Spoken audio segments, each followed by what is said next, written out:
are moral stories. Avantipuram రాజ్యం నడిబొడ్డున రామాపురం అనే ఒక అందమైన గ్రామం ఉండేది.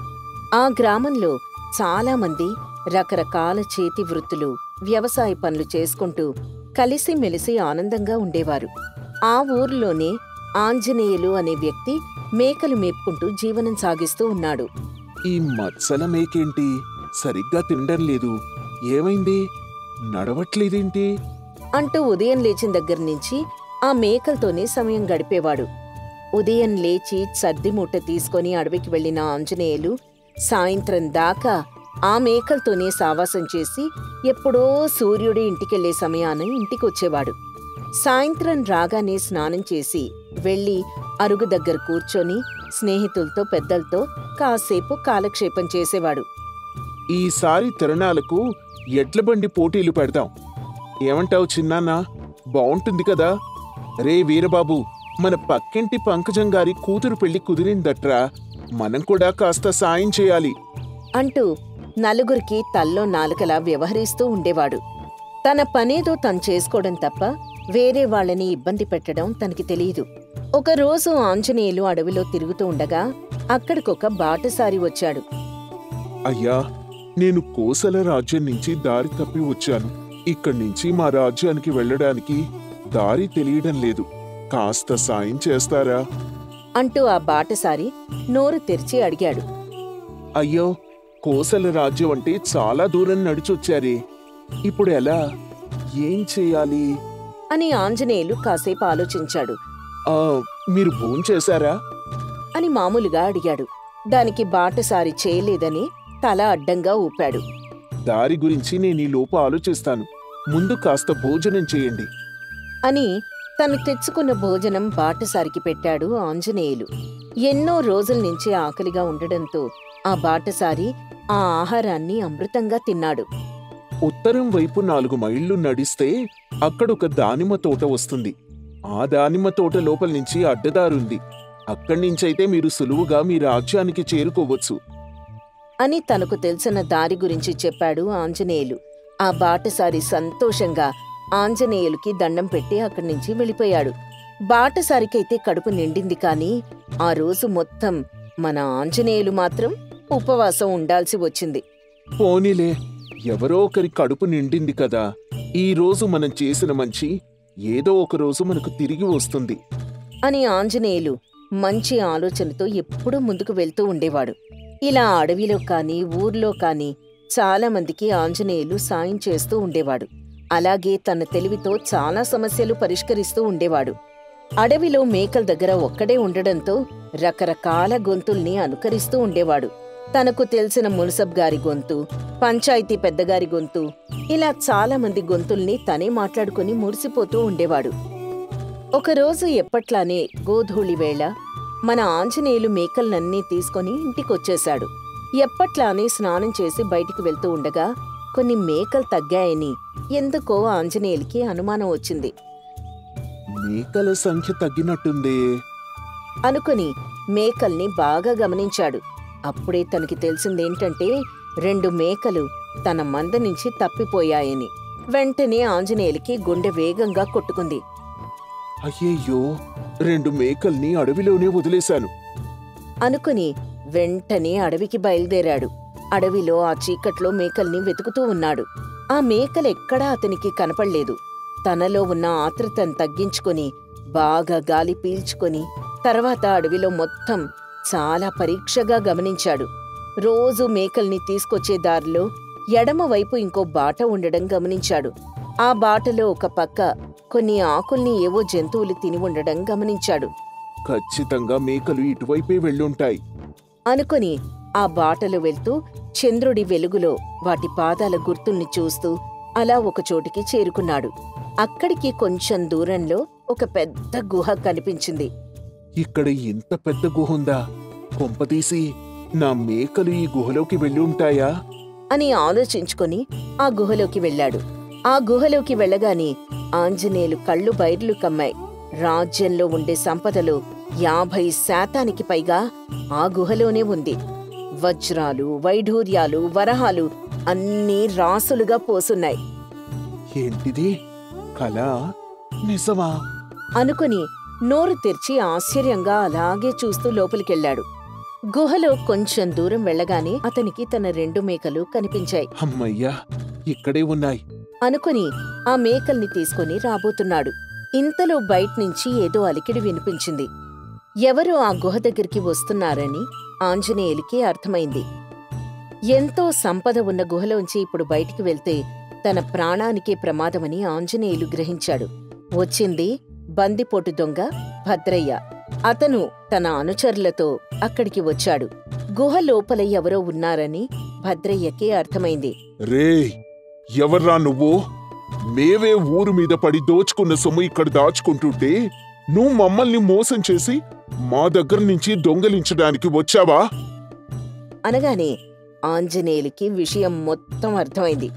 నువ్వు బయటికి రారా, నిన్నిక్కడే ముక్కలు ముక్కలుగా నరుకుతాను అనగానే ఆంజనేయులు ఒక్క నిమిషం ఆలోచించాడు.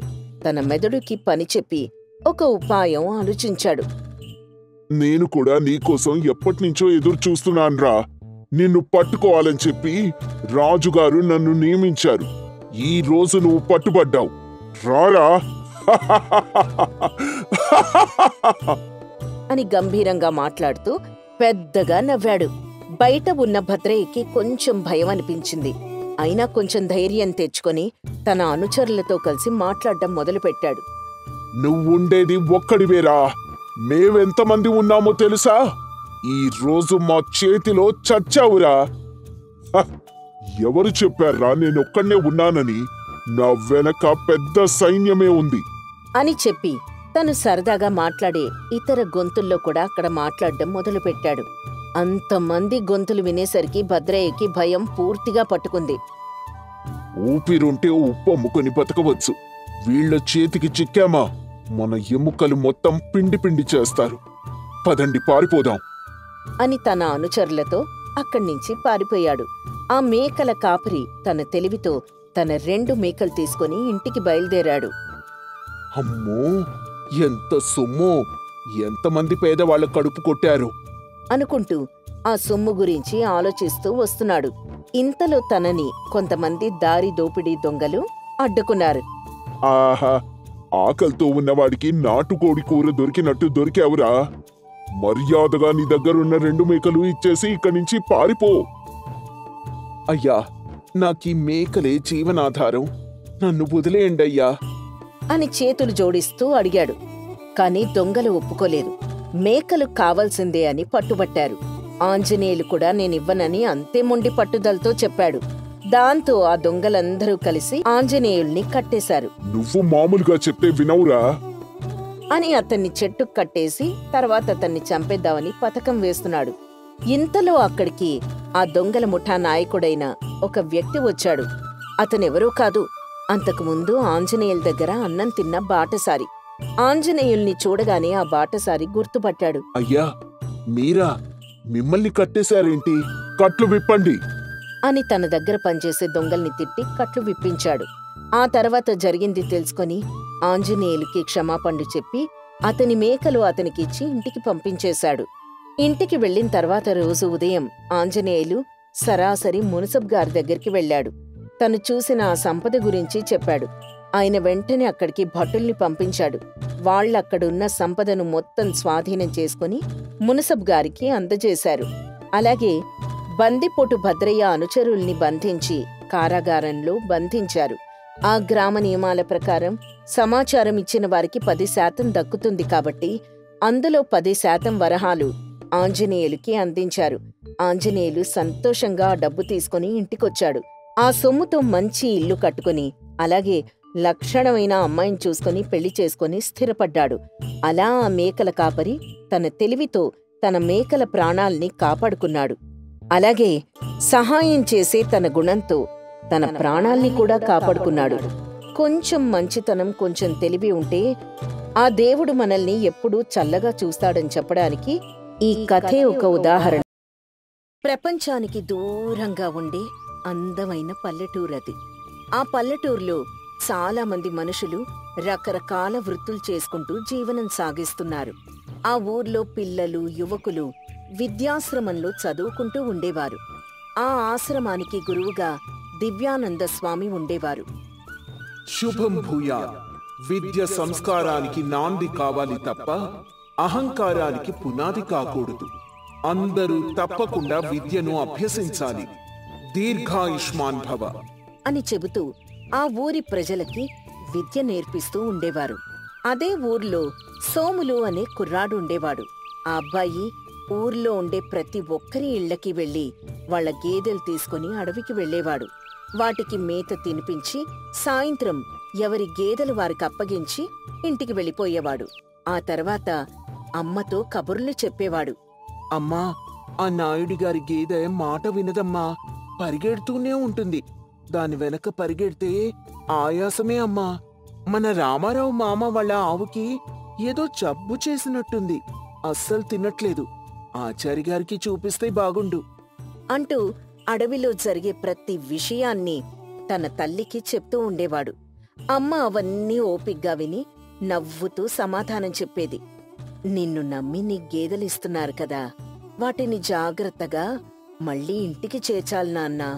పాడి పశువులు ఎంత బావుంటే ఆ ఇంట్లో అంత సంపద ఉన్నట్టు. వాటికేం కాకుండా చూసుకో, ఎవ్వరి దగ్గర మాట రానివ్వకూడదు అంటూ తల్లి సుందరమ్మ కొడుక్కి జాగ్రత్తలు చెప్తూ ఉండేది.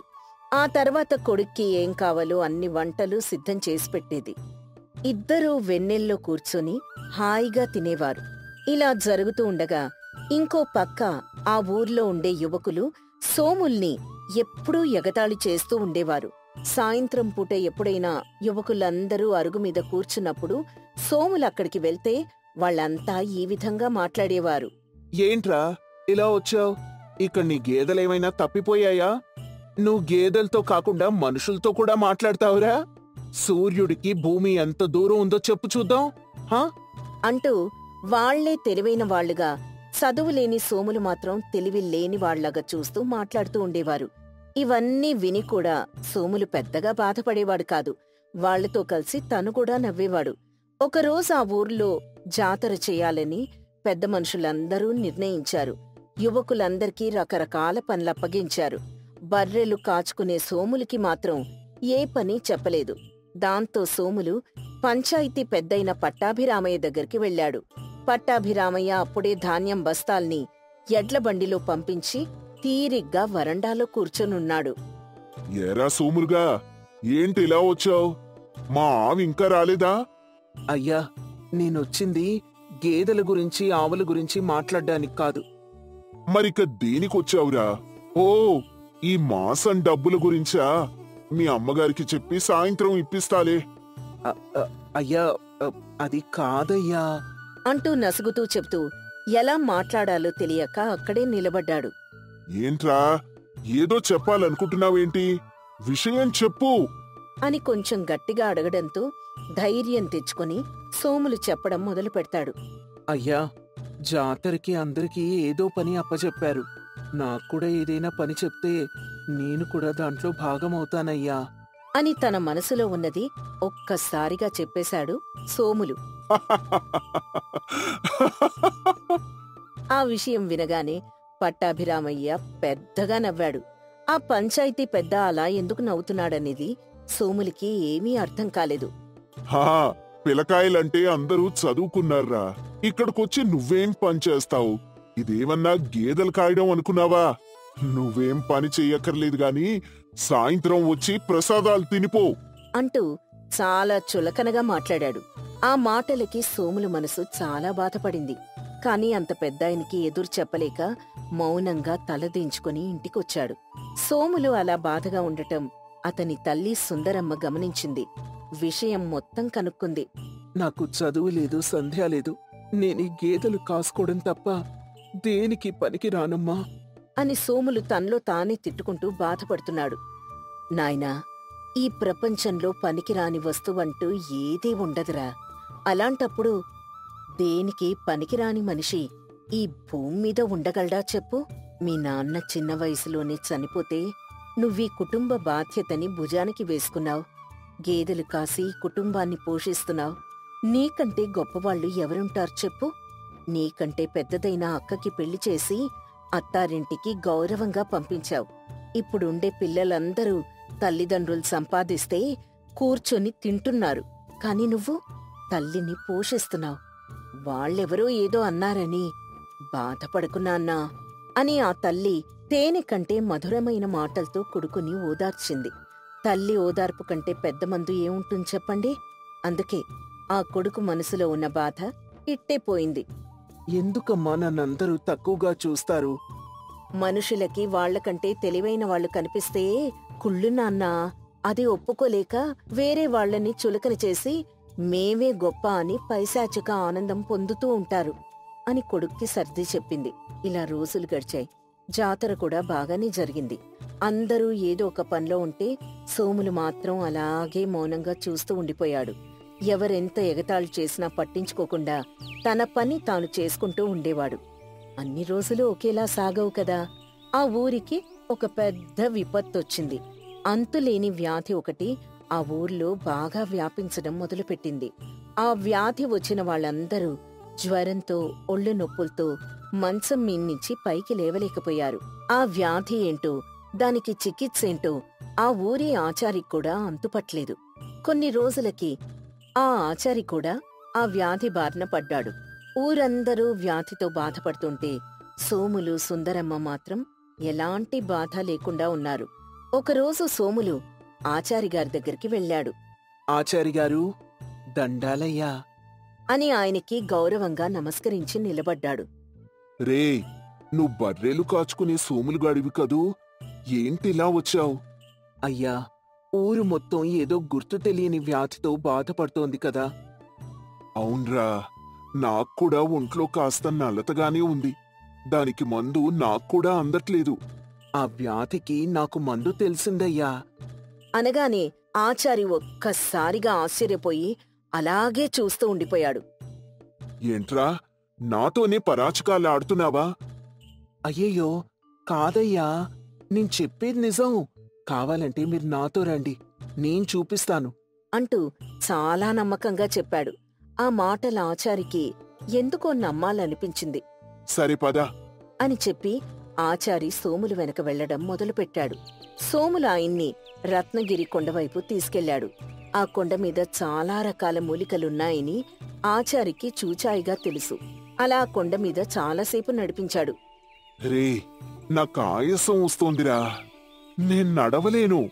ఇంకెంత దూరం? వచ్చేసామయ్యా, వచ్చేసాం అంటూ నెమ్మదిగా చెప్పి ఆచారిని ఒక చోటికి తీసుకెళ్లాడు. ఆ చోట్లో చుట్టుపక్కలెక్కడా పువ్వులు కాని ఆకులు కాని లేవు. ఒకే ఒక్క చెట్టు మాత్రం చాలా రంగురంగుల పూలతో ప్రకాశవంతమైన ఆకులతో కనపడుతోంది. ఏంట్రా ఈ చెట్టు ఇలా వెలుగునిస్తూ ఉంది? అయ్యా, మన వాళ్ళు వేదాల్లో చెప్పిన కాంతిరేఖ చెట్టయ్యా ఇది. ఈ చెట్టులో రకరకాల మూలికలున్నాయి. ఇందులో ఖచ్చితంగా ఆ వ్యాధికి మందుంటుందయ్యా. మీరొక్కసారి దృష్టి పెట్టండి అని చాలా వినయంగా చెప్పాడు. కాంతి రేఖ చెట్టును చూడగానే ఆచారి అలాగే ఆశ్చర్యపోయి చూస్తూ ఉన్నాడు. ఈ చెట్టు ఇక్కడ ఉందని, ఇది వ్యాధిని నయం చేస్తుందని నీకెలా తెలుసురా? అయ్యా, నేనిప్పుడు చూసే జబ్బు లాంటిదే ఒకానొకప్పుడు రామారావు గారి గేదెకొచ్చినట్టు చూశాను. ఆ గేదె అదే పనిగా తన మూలికను తనే తయారు చేసుకోవడానికి ఈ కొండ మీదకొచ్చి ఈ ఆకులు తినేది. ఉన్న పలంగా 2 రోజులకి దాని వ్యాధి తగ్గిపోయింది. నేను కూడా దాన్ని చూసి అప్పుడప్పుడు ఒక ఆకు నములుతూ ఉండేవాణ్ణి. మా అమ్మకు కూడా ఇస్తూ ఉండేవాణ్ణి. అందుకే మాకా వ్యాధి రాలేదయ్యా అని చాలా గౌరవంగా చెప్పాడు. సోములు చెప్పిన మాటలు విని ఆచారికి ఒక్క నిమిషం నోట్నుంచి మాట రాలేదు. వెంటనే ఆ కాంతిరేఖ ఆకులు కోసుకుని ఇంటికొచ్చి మందు తయారు చేయడం మొదలుపెట్టాడు. ఆ మందు వ్యాధికి విరుగుడుగా పనిచేయడం మొదలుపెట్టింది. అందరూ కోలుకోవడం మొదలుపెట్టారు. ఒకరోజు ఆచారి బర్రెల కాపరైన సోముల్ని పిలిచాడు. రే సోములు, ఇదే కాంతిరేఖ చెట్టు అని, ఇది వేదాల్లో ఉందని నీకెలా తెలుసురా? అది నేను బర్రెలు కాసుకోవడానికి అడవికి వెళ్ళినప్పుడు ఆశ్రమం పక్కనే ఉండేది కదయ్యా. దివ్యానంద స్వామివారు చెప్తూ ఉంటే ఒక చెవి వేసి ఆలకించాను. అది అలా గుర్తుండిపోయింది అని చెప్పాడు. ఆ విషయం వినగానే ఆచారి ఆశ్చర్యపోయాడు. వీళ్ళో చాలా తెలివుందని గ్రహించాడు. వెంటనే రచ్చబండ దగ్గరికి అందర్నీ పిలిచి జరిగిన విషయం అంతా చెప్పాడు. అడవిలో బర్రెలు కాసుకునేవాడు ఒక మహమ్మారి నుంచి ఊరి మొత్తాన్ని కాపాడాడు అన్న వార్త ఆ నిమిషమే అందరికీ తెలిసిపోయింది. అప్పట్నుంచి సోముల్ని ఒక్కరు కూడా తెలివి తక్కువ అని, బర్రెలు కాసుకునేవాడని చులకన చేసి మాట్లాడటం మానేశారు. సోములు వీధిలో నడుస్తూ ఉంటే అందరూ లేచి నిలబడి గౌరవించేవారు. ఆచారి కూడా తన తర్వాత తరానికి వైద్యం అందాలంటే తనకు శిష్యుడుగా సోములు ఉంటేనే మంచిదని గ్రహించి సోములకి తనకు తెలిసిన వైద్యం కూడా నేర్పించడం మొదలుపెట్టాడు. ఎంతో మంది శిష్యుల్ని తయారు చేసిన దివ్యానంద స్వామి నడి వీధిలో నిలబడి ఈ విధంగా చెప్పారు. ప్రతి గురువు దగ్గర శిష్యులు చాలా నేర్చుకుంటారు, కానీ నా ఏకలవ్య శిష్యుడైన సోముల దగ్గర నేను చాలా నేర్చుకున్నాను. నా ప్రియమైన శిష్యుడు వాడే అని చెప్పాడు. సుందరమ్మ వీధిలో నడుచుకుంటూ వెళ్తూ ఉంటే సోములన్నా వాళ్ళ అమ్మరా అని పిల్లలందరూ చెప్పుకుంటే ఆ తల్లి మురిసిపోయేది. తల్లిదండ్రులకి అంతకంటే గౌరవం ఏముంటుంది చెప్పండి.